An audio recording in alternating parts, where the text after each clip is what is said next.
Assalamualaikum warahmatullahi wabarakatuh. Jumpa lagi dalam materi bahasa Indonesia. Materi ini adalah materi untuk kelas 11. Judul materi yang akan disampaikan adalah mengapresiasi dan mengkreasikan cerpen.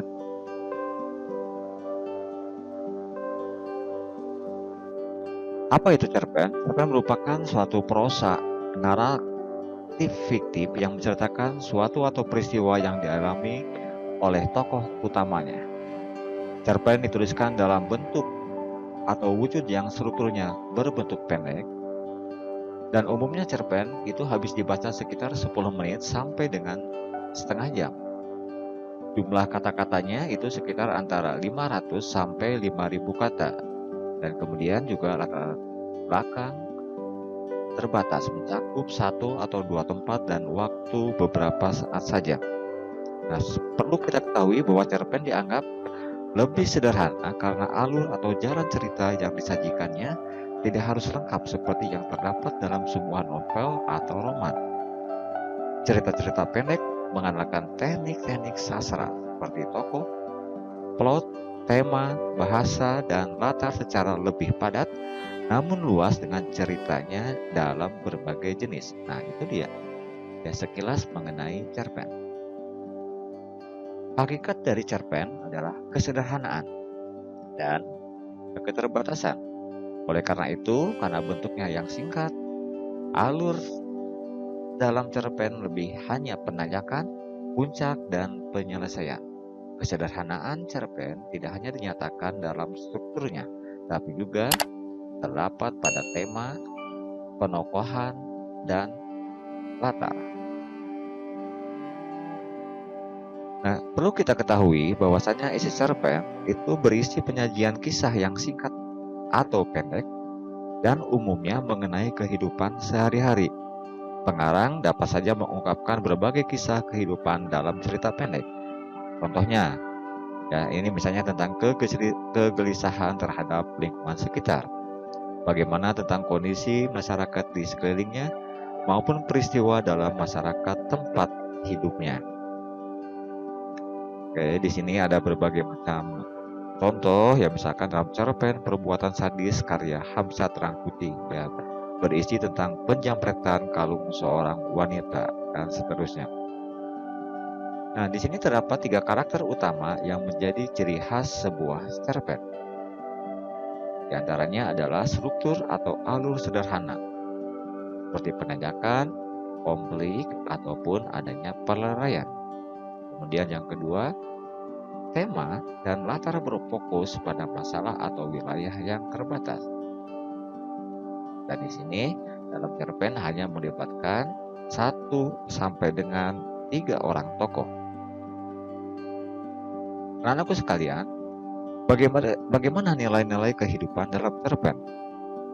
Nah, nilai kehidupan dalam cerpen merupakan hal-hal yang berharga dalam cerpen yang dapat dipetik hikmahnya, bersifat edukatif, menambah pengetahuan, memberikan hiburan, atau yang dapat memanusiakan manusia sehingga berguna bagi manusia dalam kehidupan sehari-hari.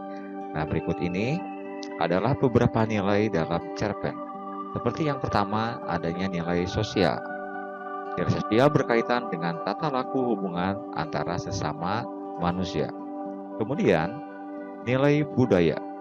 Nilai budaya berkaitan dengan pemikiran, kebiasaan, dan hasil karya cipta manusia, perbuatan baik, tingkah laku, ataupun kepribadian. Dan yang ketiga, nilai religius berkaitan dengan agama atau kepercayaan. Nilai cerpen yang selanjutnya adalah nilai humanistik berkaitan dengan kemanusiaan.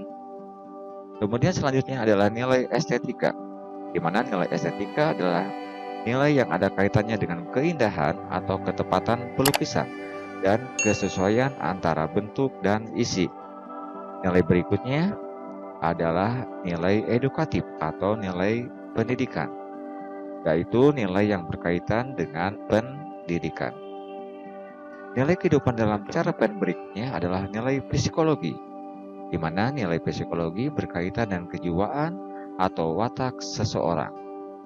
Kemudian berikutnya adalah nilai moral.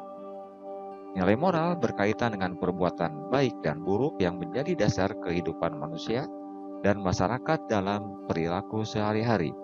Yang terakhir adalah nilai kemanusiaan, di mana nilai kemanusiaan ini berhubungan dengan sifat-sifat manusia. Nilai-nilai ini ada yang bersifat ideologis, politis, ekonomis, sosiologis, budaya, edukatif, humoris, dan sebagainya.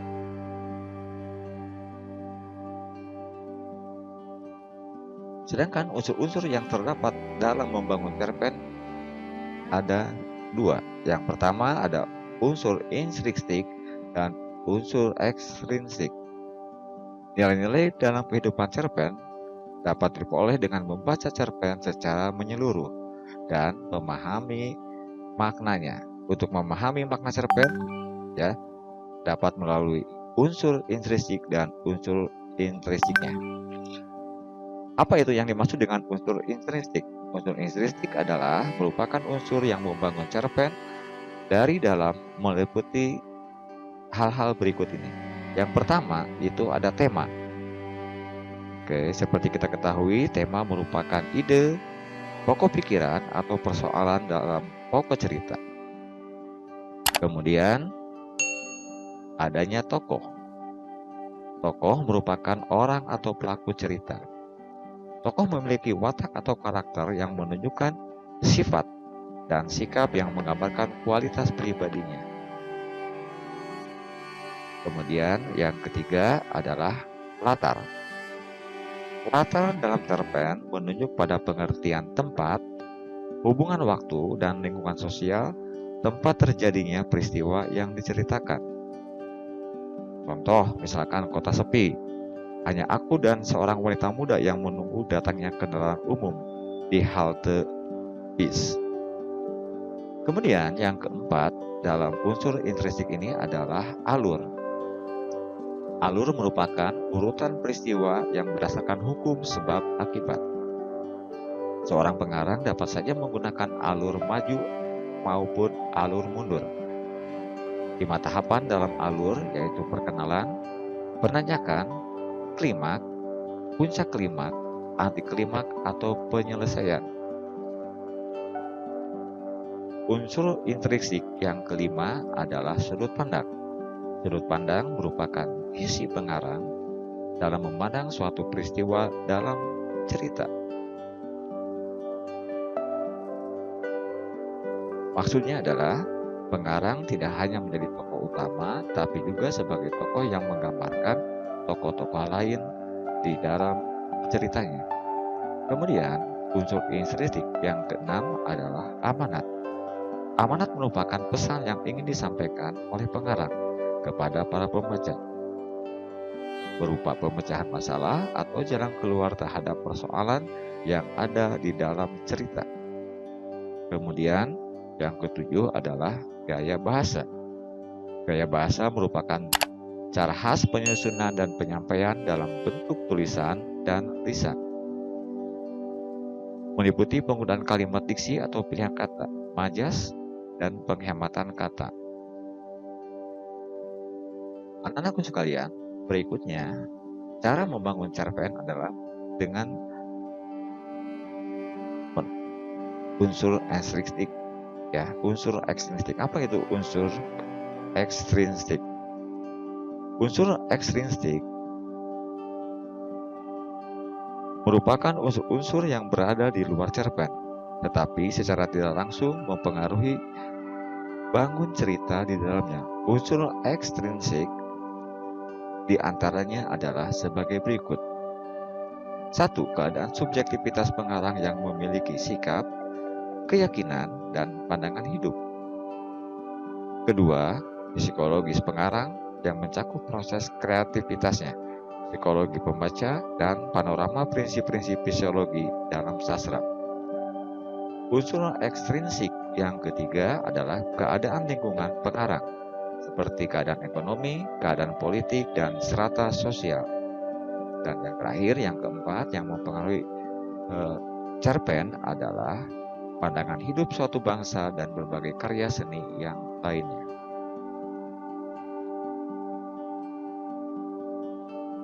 Nah, bagaimana caranya mengkonstruksi sebuah cerpen? Di sini terbagi dua adalah merupakan susun dulu kerangkanya dan kembangkan isi cerpen. Kemudian bagian yang kedua adalah mengkonstruksi cerpen adalah bagaimana kita bisa menyunting sebuah cerpen. Di dalam penyuntingan sebuah cerpen itu meliputi isinya, bagaimana struktur penyajiannya, dan yang penting adalah penggunaan bahasa-bahasa sesuai dengan kaidah-kaidah bahasa.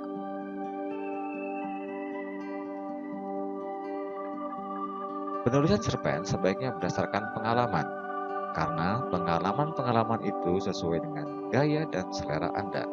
Hal terpenting adalah membuat pengalaman berkesan Anda itu menarik dan perlu dibaca oleh orang lain. Nah, kita berbicara mengenai konflik. Apa itu konflik? Konflik dapat diartikan sebagai suatu pertentangan. Untuk bentuk pertentangan itu seperti yang terjadi di dalam kehidupan sehari-hari sangatlah bermacam-macam. Contoh berikut ini adalah seperti pertentangan manusia dengan dirinya sendiri, atau diutamakan sebagai konflik batin, atau bisa saja pertentangan manusia dengan sesamanya. Kemudian, pertentangan manusia dan lingkungannya, baik lingkungan alam, lingkungan ekonomi, lingkungan politik, lingkungan sosial, maupun lingkungan budaya. Kemudian, pertentangan manusia dengan Tuhan atau keyakinannya. Oke, kira-kira itu adalah contoh daripada bentuk-bentuk pertentangan. Nah, setelah mempelajari isi, nilai-nilai, dan unsur intrinsik dan ekstrinsik cerpen, sekarang tentunya kalian dapat mengidentifikasi cerpen dengan cermat. Untuk itu, ayo uji kemampuanmu identifikasi nilai-nilai dalam cerpen dengan menyelesaikan lembar-lembar kerja dari Bapak dan Ibu Guru. Terima kasih, sampai jumpa pada materi-materi berikutnya. Tetap semangat. Assalamualaikum warahmatullahi wabarakatuh.